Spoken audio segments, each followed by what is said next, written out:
सबसे पहले कतर और भारत के बेहतर और मजबूत होते रिश्तों की। कतर मिडिल ईस्ट का अहम देश है और इस देश के अमीर शेख तमीम बिन हमद अल थानी 2 दिवसीय भारत दौरे पर है। वहां के राष्ट्राध्यक्ष करीब 10 साल बाद भारत आए और इस दौरान कतर के अमीर शेख और भारत के प्रधानमंत्री नरेंद्र मोदी, दोनों देशों के राष्ट्राध्यक्षों के बीच जो केमिस्ट्री है वो देखते ही बन रही थी। दोनों देशों के नेता एक दूसरे से गर्मजोशी से मिले। प्रधानमंत्री ने कतर के शेख का, अमीर का स्वागत किया और स्वागत भी प्रोटोकॉल तोड़कर किया। खुद प्रधानमंत्री नरेंद्र मोदी एयरपोर्ट पर पहुंचे और वहां पर पीएम मोदी ने अमीर शेख तमीम बिन हमद अल थानी का औपचारिक स्वागत किया और ऐसी ही तस्वीर मंगलवार को भी दिखी। आज कतर के अमीर का राष्ट्रपति भवन में औपचारिक स्वागत किया गया और इस दौरान भी प्रधानमंत्री नरेंद्र मोदी ने कतर के अमीर शेख को गले लगा लिया। एक भाईचारा, एक दोस्ती वाला जो संबंध है वो लगातार दोनों राष्ट्राध्यक्षों के बीच दिखा। पीएम मोदी और कतर के अमीर के बीच बायलैटरल मीटिंग्स हुई, द्विपक्षीय वार्ताएं हुई और इन मीटिंग्स में दोनों देशों के दिग्गज नेता और अधिकारी मौजूद रहे। ये तो हो गई खबर, जो जानकारी है, लेकिन सवाल यह है कि भारत के लिए एक छोटा सा देश कतर इतना अहम क्यों है। इसके आज संपूर्ण विश्लेषण में अलग अलग पहलुओं पर बात करेंगे, एनालाइज करेंगे कि मुलाकात दुनिया के लिए संदेश कैसे दे रही है। दरअसल भारत की आबादी 140 करोड़ से ज्यादा है, आप जानते हैं। कतर की आबादी महज 29 लाख है, यानी लखनऊ, जयपुर जैसे शहरों से भी थोड़ी सी कम। इस 29 लाख की आबादी में 8,35,000 तो भारतीय हैं और कतर का कुल क्षेत्रफल 11,571 वर्ग किलोमीटर है, जो करीब करीब भारत के त्रिपुरा राज्य के क्षेत्रफल 10,486 वर्ग किलोमीटर के बराबर है। यानी जिसकी आबादी भारत की जनसंख्या से 0.002% है, यानी कि 1% से भी कई हिस्सा अगर आप कम करेंगे, उतनी आबादी है भारत की तुलना में कतर की। उस देश से पीएम मोदी का संबंध काफी दोस्ताना हो गया है। इसके पीछे एक समीकरण है, एक बड़ा कारण है। और भारत के लिए कतर इतना अहम क्यों है, इसका अंदाजा आप इसी से लगाइए कि कुछ दिन पहले पीएम मोदी ने अमेरिकी राष्ट्रपति डोनाल्ड ट्रंप से मुलाकात की थी। तब पीएम मोदी ने सोशल मीडिया एक्स पर, प्लेटफॉर्म एक्स पर माय डियर फ्रेंड कहकर पोस्ट किया था और कतर के अमीर का वेलकम सोमवार को जब प्रधानमंत्री ने किया और उसकी तस्वीरें जब एक्स पर पोस्ट की, तब लिखा मेरे भाई कतर के अमीर। साफ है कि पीएम मोदी छोटे से भी छोटे देश को प्रायोरिटी पर रखते हैं। हालांकि कहने को कतर एक बहुत छोटा सा देश है, लेकिन भारत की ऊर्जा की जो भी जरूरतें हैं, एनर्जी की जो भी रिक्वायरमेंट्स हैं, उससे काफी हद तक ये छोटा सा देश कतर ही पूरा करता रहा है। कतर से दोस्ती जरूरी क्यों है, इसका गणित अब समझिए।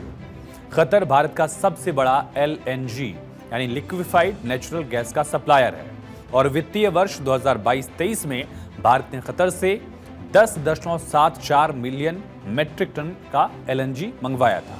इसकी कीमत भी 8.32 अरब डॉलर थी। ये भारत के कुल LNG आयात का 48% यानी करीब करीब आधा, यानी कि भारत अपने कुल LNG का आयात का आधा कतर से ही मंगा लेता है। और कतर भारत का सबसे बड़ा LPG सप्लायर भी है। LNG के बाद LPG की समझिए अब गणित। वित्तीय वर्ष 2022-23 में भारत ने कतर से 5.33 million metric ton LPG import किया, आयात किया और इसकी कीमत 4.04 अरब डॉलर रही।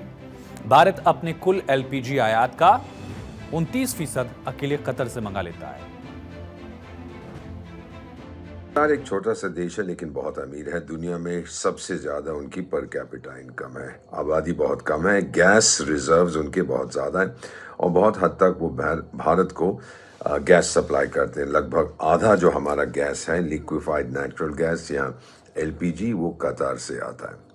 कतर हमेशा से जिस एरिया में वो स्थित है, खाड़ी जो हम कहते हैं, अंग्रेजी में कहावत है punching above its weight. Qatar ने हमेशा वो करने की कोशिश की है।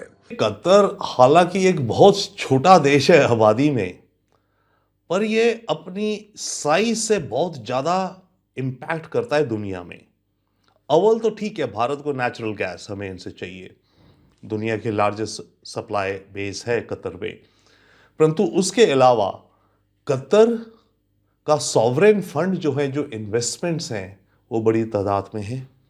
भारत में ऑलरेडी कतर हेविली इन्वेस्ट कर रहा है और आने वाले वक्त में हम चाहते हैं कि कतर का सॉवरेन वेल्थ फंड जो है भारत में अच्छी तादाद में इन्वेस्टमेंट्स करे। तो एनर्जी रिक्वायरमेंट्स यानी कि ईंधन की जो ज़रूरतें हैं, उसका एक बड़ा पोर्शन जो है इंडिया कतर से इंपोर्ट करता है। इंटरनेशनल एनर्जी एजेंसी के मुताबिक भी 2024 में भारत ने तकरीबन 65 अरब घन मीटर गैस की खपत की थी और 2030 तक ये जरूरत 120 अरब घन मीटर हो जाएगी, यानी लगभग डबल हो जाएगी। भारत में नेचुरल गैस का उत्पादन काफी कम है। ऐसे में भारत को कतर से अहम सहयोग मिल रहा है और नेचुरल गैस की सप्लाई वहां से मिल रही है। न केवल नेचुरल गैस बल्कि दूसरे और भी कई चीजें हैं जहां दोनों देशों का कारोबार लगातार बढ़ता जा रहा है। इस कारोबार में तेजी से इजाफा हो रहा है। कैसे ही समझिए, कतर से भारत आयात क्या करता है और कतर को वापस देता क्या है, एक्सपोर्ट क्या करता है। एलएनजी कतर से भारत लेता है, जैसा हमने आपको बताया लगभग 50% एलएनजी जो है भारत अपनी जरूरत के हिसाब से कतर से लेता है और अनाज एक्सपोर्ट करता है। चूंकि मिडिल ईस्ट के देश हैं, यहाँ पर खेती किसानी नहीं है, इस वजह से इस तरह की जरूरतों को भारत यहाँ सप्लाई करता है, अनाज एक्सपोर्ट करता है। एलपीजी का आयात करता है, लगभग 29% भारत की जरूरत का जो एलपीजी है वो कतर से आता है और बदले में मेटल वापस करता है, तांबा एक्सपोर्ट करता है भारत। एथिलीन का आयात किया जाता है, लोहा एक्सपोर्ट करता है भारत। प्रोपिलीन का आयात कतर से होता है और स्टील एक्सपोर्ट करता है भारत। अमोनिया का आयात किया जाता है और फल जो है वो एक्सपोर्ट भारत वापस करता है कतर को। यानी कि अगर आप देखेंगे तो फॉसिल फ्यूल्स, ऊर्जा, इसके लिए कतर हमारी मदद करता है और बदले में हैवी मेटल्स और फल, खेती किसानी से जुड़ी हुई चीजें उसको वापस करते हैं। भारत और कतर के बीच रिश्तों को और मजबूत करने की पिच तैयार हो गई है। पीएम मोदी और कतर के अमीर दोनों गर्मजोशी से मिले और दोनों ने एक समझौते के तहत बड़ा टारगेट भी सेट कर दिया है। भारत और कतर अगले 5 साल में अपने व्यापार को दोगुना करके यानी डबल करके 28 अरब डॉलर तक ले जाएंगे। पिछले 5 सालों में दोनों देशों के बीच कितना कारोबार हुआ है, ये आंकड़ा समझते हैं। 2019-20 का जो फाइनेंशियल ईयर था 10.95 बिलियन डॉलर यानी करीब करीब 11 बिलियन डॉलर का कारोबार दोनों देशों ने किया। अगले वित्तीय वर्ष में ये कारोबार जिसमें थोड़ी सी कमी आई, जिसका कारण आप कोविड से समझ सकते हैं। उस समय एनर्जी सेक्टर में जरूरतें कम हो गई थी। 9.02 बिलियन डॉलर जो है वो उस साल का फाइनेंशियल ईयर का कारोबार रहा। फिर जैसे जैसे कोविड कम हुआ 2021-22 में 15.03 बिलियन डॉलर, 2022-23 में बढ़कर 18.77 बिलियन डॉलर और 2023-24 में फिर थोड़ी सी कमी आई, 14.04 बिलियन डॉलर का कारोबार दोनों देशों ने किया। मिडिल ईस्ट में भारतीयों के लिए कतर एक डेस्टिनेशन, इंपॉर्टेंट डेस्टिनेशन है, अहम गंतव्य बन गया है। मिडिल ईस्ट के 6 देशों में 92 लाख से ज्यादा भारतीय रहते हैं और उनमें कतर है चौथे नंबर पर, जहां भारतीयों की संख्या अच्छी खासी है और कतर की आबादी की 29% जनसंख्या अकेले भारतीयों की ही है। वर्ल्ड मैप पर आपको समझाते हैं कि कैसे दुनिया के अलग अलग देशों के साथ साथ जो मिडिल ईस्ट का पूरा एरिया है वहां पर भारतीयों का एक सॉफ्ट पावर वाला हिस्सा दिखता है। यूएई में 35,54,274 भारतीय रहते हैं। सऊदी अरब में 26,45,000 से ज्यादा भारतीय हैं। कुवैत में भारतीयों की संख्या 10 लाख से ज्यादा है और चौथे नंबर पर है कतर, जहां 8,35,000 से ज्यादा भारतीय रहते हैं। ओमान में भी 6,73,000 भारतीय हैं। बहरीन में 3.5 लाख भारतीय हैं और ये ऑफिशियल आंकड़ा जो है मिडिल ईस्ट को लेकर विदेश मंत्रालय की तरफ से आधिकारिक आंकड़ा। मिडिल ईस्ट में भारत के संबंध तेजी से प्रगाढ़ हो रहे हैं, मजबूत हो रहे हैं। मध्य पूर्व के देशों से पीएम मोदी संबंध को दोस्ताना कर रहे हैं और इसका असर भी दिख रहा है। मिडिल ईस्ट के तमाम देश भारत से रिश्ते मजबूत कर रहे हैं, कारोबार को बढ़ा रहे हैं और Qatar chamber of commerce and industry के अनुसार कतर में 15,000 से अधिक बड़ी और छोटी भारतीय कंपनियां हैं, संचालित करती हैं जो कंपनियां जो पूर्ण स्वामित्व वाली हैं और संयुक्त उद्यम हैं। कतर न केवल नेचुरल गैस के लिए अहम है बल्कि भारत के लिए बहुत महत्वाकांक्षी और महत्वपूर्ण प्रोजेक्ट भारत मध्य पूर्व यूरोप आर्थिक गलियारा IMEC, India middle east corridor, इसके लिए कतर बहुत एक इंपॉर्टेंट देश हो जाता है। छोटा सा देश है लेकिन रोल बड़ा है इसका। पीएम मोदी IMEC के लिए काफी उत्साहित हैं और हाल ही में फ्रांस दौरे के दौरान भी IMEC को लेकर वहां के राष्ट्रपति और दुनिया के दूसरे दिग्गजों से चर्चा की थी। अब सवाल उठता है कि इसमें कतर का रोल क्या होगा IMEC में। पहले आपको एक नक्शा दिखाते हैं, इस नक्शे के जरिए बताते हैं IMEC रूट क्या है, किस किस देश को कनेक्ट किया जाएगा। इंडिया और मिडिल ईस्ट के तमाम देश जो है सीधे यूरोप को जो कनेक्ट करते हैं, मुंबई और यहाँ से सीधी जो कनेक्टिविटी है यूएई के जबल अली तक, फिर यूएई के ही दूसरे हिस्से अल गुवैफर तक और फिर सऊदी के हाराद तक, सऊदी के ही एक और हिस्से रियाद और आगे बढ़कर ये सऊदी के ही अल हदीता तक भी ये कॉरिडोर जाता है।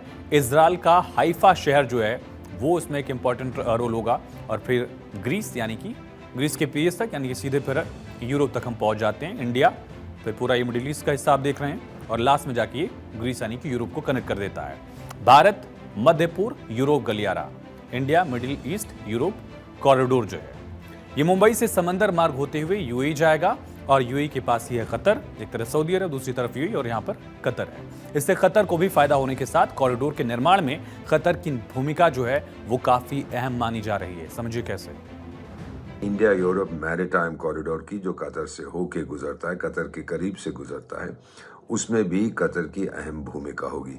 बीच में गाजा में कुछ दंगे हो रहे हैं, अभी तक चल रहे हैं, और उसके कारण ये जो आइडिया था कॉरिडोर का ये रुक गया है। लेकिन इस कॉरिडोर की इसका जो आर्थिक लाभ होगा पूरी दुनिया को, खासतौर से खाड़ी के इलाके के देशों को, भारत को, यूरोप को, ये अहम है। तो कतर की भूमिका इसमें काफ़ी इम्पोर्टेंट रहेगी।